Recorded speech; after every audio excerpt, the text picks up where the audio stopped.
Filipino. Filipino ang ating wikang pambansa. Wikang nagbubuklod sa kabuuang bansa. Wikang nagbubukal ng isipan at diwa ng mga pangarap at mga adhika. Ito ang wikang ginagamit ng mga katipunero ng pambansang kalayaan, ipinaglabang totoo. Ang sigaw ni bayaning si Andres Bonifacio, "Mabuhay Pilipinas! Mabuhay Pilipino!" Linangin natin ito at baka linangin. Wikang ibinigay ng Amang Diyos sa atin. Si Inay sa kanyang kundimang awitin.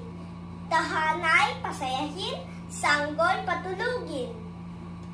Ito'y unang binatay sa wikang Tagalog noon. Ang wikang ginamit ng mga maharlikang